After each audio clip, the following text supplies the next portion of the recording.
Hi.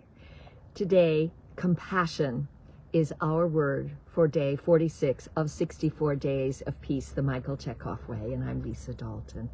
And we are speaking about, and I'm trying this again because my sound didn't work out so much. I'm on the road in my car, very cold, about compassion. And what is compassion? Compassion has a couple of elements to it that makes it unique from empathy, which might be the ability to resonate or sense the emotions and feeling state of another person. The thing about compassion is that it means that we have an ability to recognize that there is suffering and that somebody is suffering, and that we can make a connection through them, human to human. We understand all humans are experiencing some degree of suffering.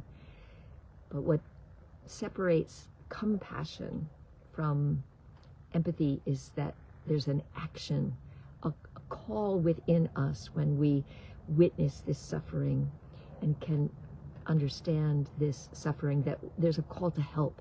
We feel in some way that we want to assist, to help decrease the suffering and the hurt that a person is experiencing.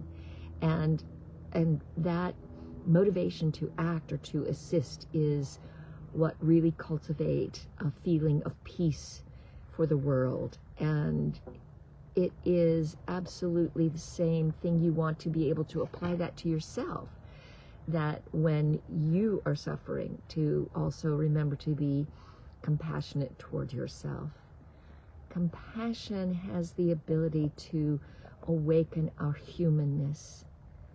And when we understand that everybody who is living on the planet is experiencing some kind of struggle and hurt, when we look at those people who we do not like, who we separate ourselves from, that we want to deny or hate, or that irritate or anger us, if we can awaken compassion and understand that somewhere within them is a hurt, a wound, a pain, and if we can find that connection and say, I understand that, and this can help lead us to an action that can diffuse violence, that can awaken a sense of community.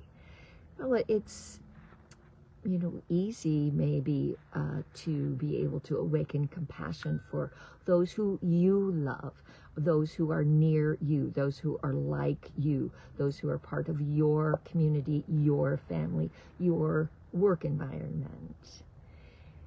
And we do want to have compassion. Look around and see if there's somebody in your communities, your work environment, to see if they are hurting, and if there is a way that you can help diminish their pain and give them strength. But please expand your awareness and understand that all of humanity is connected to us.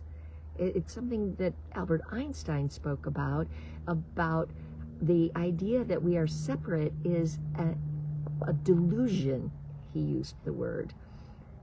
The time and space is a delusion, and it creates a sense of separation and a sense of possessiveness based on our own knowledge and perspectives, is one of those delusions of separation. And if we can use compassion, we can dissolve the war of delusion that happens.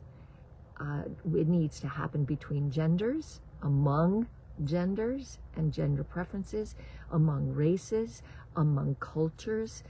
And it's essential that we begin to build a feeling of compassion and follow that with compassionate action to develop a feeling of peace, a development of wholeness, and awareness that we are all part of this larger whole, that separation is a delusion, and you don't want to be a deluded person, do you? So compassionate action It's a blessing. It generates peace and nonviolence and is awaiting for you today. In what way can you be compassionate? Can you listen to a fellow worker, help them do something more efficiently, or just listen to a partner or a friend who's struggling? Can you reach out and find a stranger and see if you can find a compassionate way to support their suffering and help them heal and help them find peace? And when you express compassion and experience compassion both for yourself and for those in the near inner circles and the broader, wider circles of the whole world and the whole cosmic forces, then peace will reign, not just on the planet, but throughout the entirety of creation. Compassion. This is one of the leading spiritual principles in all religions, and it is a path to your happiness. Feeling happy. One of Michael Chekhov's goals in what he offers is compassion, again, happens through recognizing the beauty, developing a feeling of ease for the form, which is often what we are against. We see the form of something, we hear, we smell, taste the form, we think forms of something that are forcing us to contract and to withdraw and dissociate ourselves. And with this sense of beauty and ease, entirety, perceives the form as a unity, like Einstein was saying. Compassion will flow. Compassionate action will bring peace. May peace be with you.